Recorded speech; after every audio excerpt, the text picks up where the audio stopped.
नमस्कार. 8:30च्या बातमीपत्रात मी विजय कदम आपलं स्वागत करतो. सुरुवातीला एक नजर ठळक बातम्यांवर. भारताविरुद्धच्या दहशतवादी कारवायांना पायबंद घालण्याचा ओबामा सरकारचा पाकिस्तानला सज्जडा संदेश. भारत चीन सीमा रेषेवरील घुसखोरी 30-40% कमी, पर्रिकर यांची माहिती. राज्यसभेच्या 27 जागांसाठी आज मतदान, भाजप काँग्रेसमध्ये चुरस. चॅम्पियन करंडक हॉकी स्पर्धेतल्या सलामीच्या सामन्यात ऑलिम्पिक सुवर्ण पदक विजेत्या जर्मनीबरोबर भारत ठरला तुल्यबळ. आणि मोसमी पावसाचा कर्नाटकात तळ, महाराष्ट्रात बऱ्याच ठिकाणी आज मान्सूनपूर्व पावसाच्या सरी पडण्याचा हवामान विभागाचा अंदाज. नमस्कार आणि तर सविस्तर वृत्त. पंतप्रधान नरेंद्र मोदी यांच्या अमेरिका दौऱ्यानंतर ओबामा प्रशासनानं पाकिस्तानला भारताविरोधात दहशतवाद रोखण्यासाठी कठोर शब्दात इशारा दिलाय. त्यामुळे मोदी यांच्या अमेरिका दौऱ्याला महत्त्व प्राप्त झालंय. अमेरिकेनं दिलेल्या इशाऱ्याचं भारतानं स्वागत केलंय. तसंच पाकिस्ताननं दहशतवादी गटांविरुद्ध कारवाई करावी असं आवाहन पाकिस्तानला केलंय. भारतावर हल्ल्याचा कट आखण्यासाठी पाकिस्ताननं आपल्या भूमीचा वापर करू देऊ नये असं अमेरिकेनं पाकिस्तानला बजावलंय. जे दहशतवादी गट पाकिस्तानच्या भूमीचा वापर करत आहेत त्यांना नेस्तनाबूत करण्यासाठी पाकिस्ताननं पावलं उचलावीत असंही अमेरिकेनं ठणकावलं आहे. भारताच्या शेजाऱ्यांकडून दहशतवादाला थारा दिला जात असल्याचं पंतप्रधान नरेंद्र मोदी यांनी अमेरिकेत सांगितल्यानंतर हा इशारा देण्यात आला. भारत आणि पाकिस्तान यांच्यातल्या थेट संवादाचा फायदा तणाव कमी करण्यासाठी होईल असंही अमेरिकेनं म्हटलंय.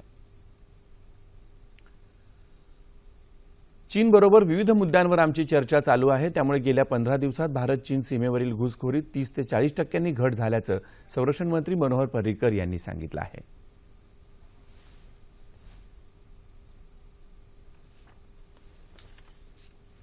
चाइना के साथ हमारा डायलॉग चालू है, जिसके कारण पिछले 15-20 वर्ष में एक भी फायरिंग का इंसिडेंट नहीं हुआ है.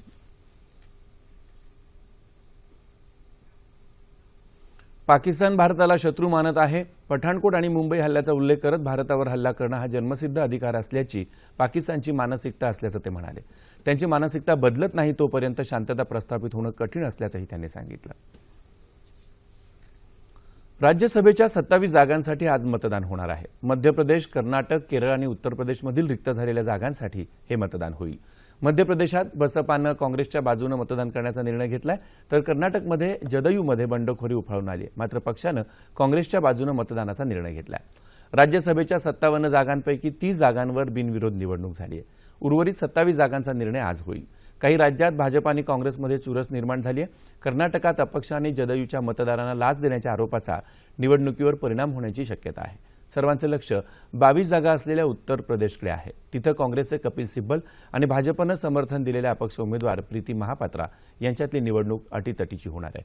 सिब्बल यांना बसपच्या पाठिंब्याची गरज आहे. त्यांची 12 मतं आहेत.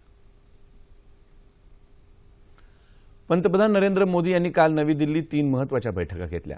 आपत्तीचा धोका कमी करण्यासंदर्भात नवी दिल्लीत 1 नोव्हेंबरला होणाऱ्या आशियाई मंत्रीस्तर परिषदेसंदर्भात पहिली बैठक पंतप्रधानांनी घेतली. आपत्तीचा धोका कमी करण्याविषयीच्या संयुक्त राष्ट्रसंघाच्या सहकार्यानं ही बैठक आयोजित करण्यात येणार आहे. राष्ट्रीय गुप्तवार्ता ग्रीडची आढावा बैठकही पंतप्रधानांच्या अध्यक्षतेखाली झाली. वरिष्ठ अधिकारी या बैठकीला उपस्थित होते. गुन्हे आणि गुन्हेगारांचा माग काढण्याविषयीचं नेटवर्क आणि यंत्रणेसंदर्भात तिसरी बैठक झाली. कॉम्रेड पानसरे हत्या खटल्यातील संशयित समीर गायकवाड याच्यावरील आरोप निश्चितीला उच्च न्यायालयानं स्थगिती दिली आहे. त्यामुळे उच्च न्यायालयातील पुढील सुनावणीनंतरच 24 जून रोजी सुनावणी घेण्यात येईल असं कोल्हापूर सत्र न्यायालयानं म्हटलंय. कॉम्रेड पानसरे हत्या प्रकरणातील पुंगळ्या आणि जिवंत काडतुसं सीबीआयनं स्कॉटलंड यार्ड पोलिसांकडे तपासणीसाठी पाठवली आहेत. त्याचा बॅलिस्टिक रिपोर्ट अद्याप यायचा आहे. त्यामुळे संशयित समीर गायकवाड याच्यावर आरोप निश्चिती करू नये असं पानसरे कुटुंबियांचं म्हणणं होतं. राज्य सरकारनंही ही बाब उच्च न्यायालयाच्या निदर्शनाला आणून दिली. त्यामुळे न्यायालयानं गुरुवारी दोषारोपपत्र दाखल करायला स्थगिती दिली आणि त्याबाबतचं पत्र जिल्हा सत्र न्यायालयाला देण्यात आलं. उच्च न्यायालयातील पुढली सुनावणी 24 जूनला होणार असल्यानं जिल्हा सत्र न्यायालयातील सुनावणी 24 जून रोजी घेण्यात येईल असंही न्यायालयानं स्पष्ट केलं. 2008च्या मालेगाव बॉम्बस्फोट प्रकरणी साध्वी प्रज्ञासिंह ठाकूर यांच्या जामीन अर्जाविरोधात दाखल करण्यात आलेली हस्तक्षेप याचिका काल मागे घेण्यात आली.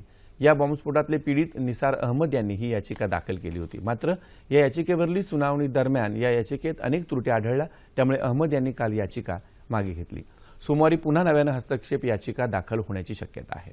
साध्वी प्रज्ञा यांच्या जामीन अर्जाविरोधात आणखी एक हस्तक्षेप याचिका दाखल झाली असून त्यावर राष्ट्रीय तपास संस्थेनं अद्याप उत्तर दिलेलं नाही। निसर्गाच्या लहरीपणाचे परिणाम शेतकऱ्याला भोगावे लागत आहेत। सरकार बदललं तरी शेतकऱ्यांचे प्रश्न तसेच राहतील असं स्वाभिमानी शेतकरी संघटनेचे अध्यक्ष खासदार राजू शेट्टी यांनी म्हटलंय। अखिल भारतीय मराठी चित्रपट महामंडळाच्या वतीनं चित्रपटातील बळीराजा, सावकारी 5 ते 12 मास या विषयावर काल पुण्यात परिसंवाद आयोजित करण्यात आला होता। त्यावेळी प्रमुख पाहुणे म्हणून ते बोलत होते। वाढत्या स्पर्धेमुळे शेतकऱ्याकडे विकण्यासारखं आता काहीच उरलेलं नाही, त्यामुळे शरीराचे अवयव विकण्याची बाजारपेठ निर्माण झाली तर तिथेही शेतकऱ्यांची गर्दी दिसेल इतका शेतकरी हतबल झालाय असं ते म्हणाले। शेतकरी इतरांना जगवत असल्यानं त्यांनी शेतीत टिकून राहणं गरजेचं आहे असं मत शेट्टी यांनी व्यक्त केलं।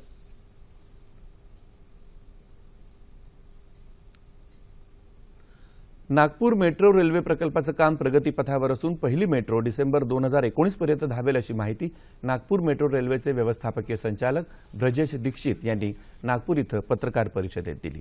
मेट्रोच्या पहिल्या टप्प्यातील एअरपोर्ट ते मिहान या 5.6 किलोमीटर लांबीच्या रेल्वे मार्गापैकी पहिल्या 1 किलोमीटर फाउंडेशनचं काम पूर्ण करण्यात आलं असून मेट्रोच्या उड्डाणपुलाचे पहिले 5 पिलर पूर्ण झालेत असंही ते म्हणाले। या मेट्रो रेल्वे प्रकल्पाचा अंदाजित खर्च 4,860 कोटी रुपये आहे।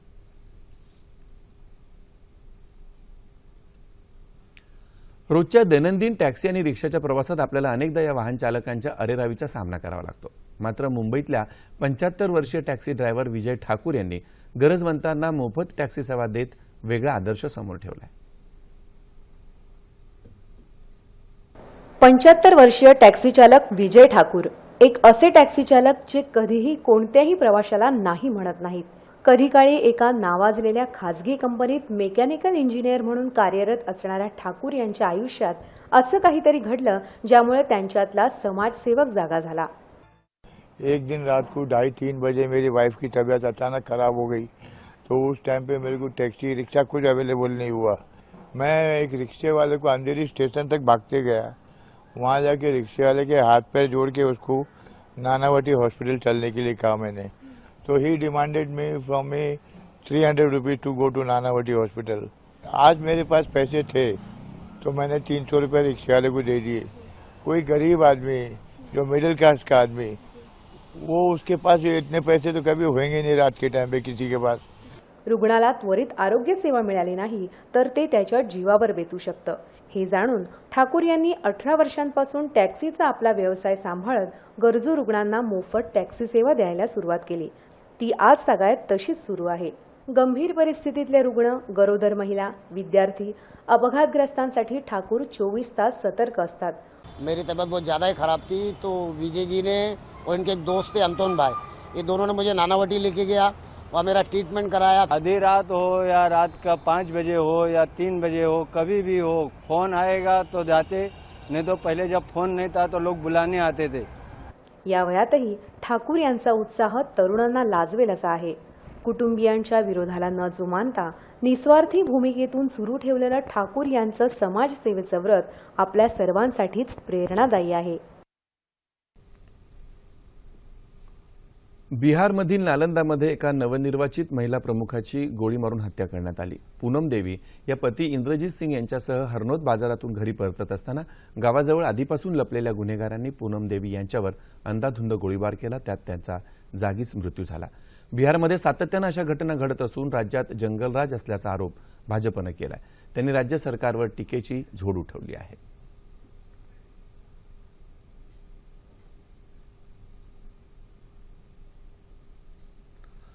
अफगाणिस्तानची राजधानी काबूलमधून अपहरण करण्यात आलेल्या ज्युडिथ डिसूजा या 40 वर्षीय महिलेच्या सुटकेसाठी भारत सर्वतोपरी प्रयत्न करत असल्याचं भारताच्या परराष्ट्र व्यवहार मंत्री सुषमा स्वराज यांनी सांगितलं।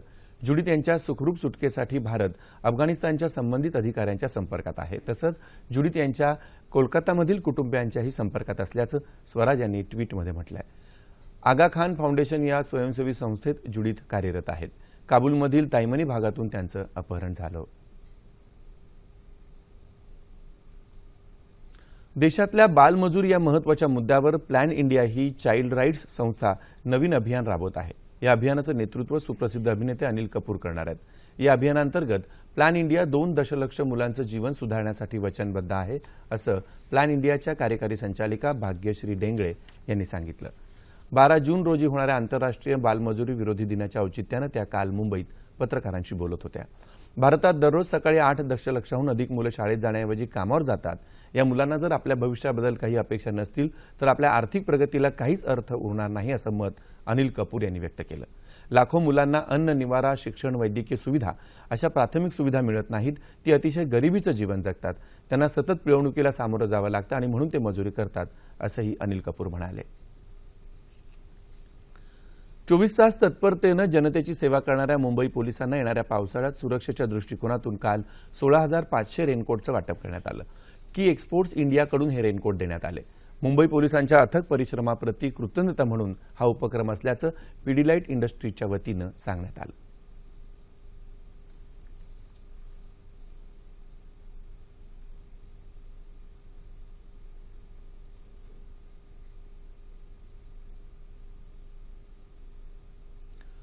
राज्यातील तरुणांना प्रशासनाच्या कामाचा अनुभव मिळण्याबरोबरच त्यांच्या विकासासाठी आवश्यक असलेले कौशल्य प्राप्त होण्याच्या उद्देशानं मुख्यमंत्री फेलोशिप कार्यक्रम 2016 ही योजना सुरू करण्यात आल्याची माहिती मुख्यमंत्री देवेंद्र फडणवीस यांनी दिली. युवकांमधला उत्साह, उमेद तसंच त्यांच्याकडील नाविन्यपूर्ण कल्पनांचा उपयोग लोकहितासाठी व्हावा यासाठी ही योजना सुरू करण्यात आली आहे. मुख्यमंत्री फेलोशिप योजनेत 21 ते 25 वर्ष वयाच्या किमान 60% मिळवलेल्या कोणत्याही शाखेच्या पदवीधर, पदव्युत्तर तरुणाला सहभागी होता येईल. सहभागी तरुणांना प्रतिमाह 35,000 रुपये विद्यावेतन दिलं जाणार आहे.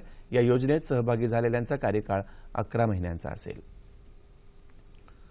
देवशयनी आषाढी एकादशीसाठी संत मुक्ताई पालखीचं काल जळगावातून पंढरपूरकडे प्रस्थान झालं. पंढरपूरच्या दिशेनं निघालेल्या या पालखी दिंडीत खानदेश, मराठवाडा, विदर्भ आणि आंध्र प्रदेशातले हजारो वारकरी सहभागी झालेत. मुक्ताई पालखीचं यंदाचं 219वं वर्ष आहे. जालना, बुलडाणा जिल्ह्यातल्या 33 गावांमधून सुमारे 700 किलोमीटरचा प्रवास करून ही पालखी पंढरपूरला पोहोचेल.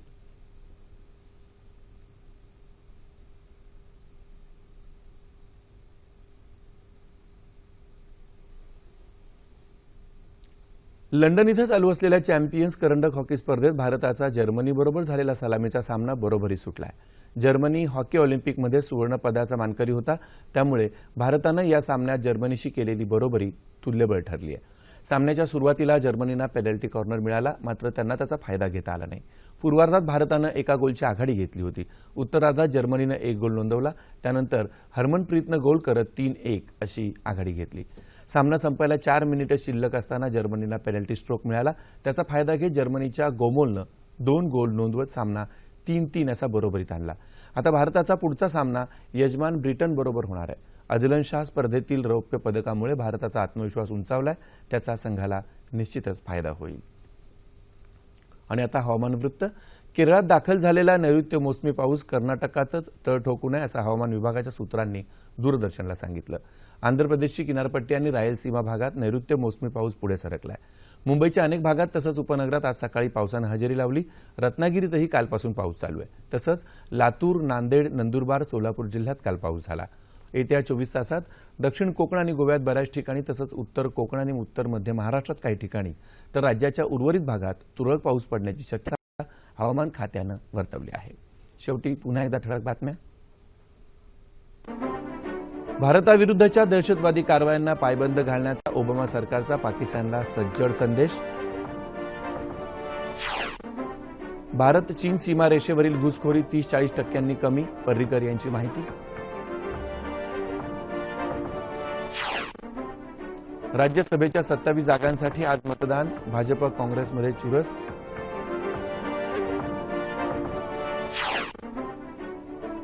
चॅम्पियन करंडक हॉकी स्पर्धेतल्या सलामीच्या सामन्यात ऑलिम्पिक सुवर्णपदक विजेत्या जर्मनीबरोबर भारत ठरला तुल्यबळ. आणि मोसमी पावसाचा कर्नाटकात तळ, महाराष्ट्रात बऱ्याच ठिकाणी आज मान्सूनपूर्व पावसाच्या सरी पडण्याचा हवामान विभागाचा अंदाज. याबरोबरच हे बातमीपत्र संपलं. पुन्हा भेटूया दुपारी 2:30 वाजता सह्याद्री वाहिनीवर. नमस्कार.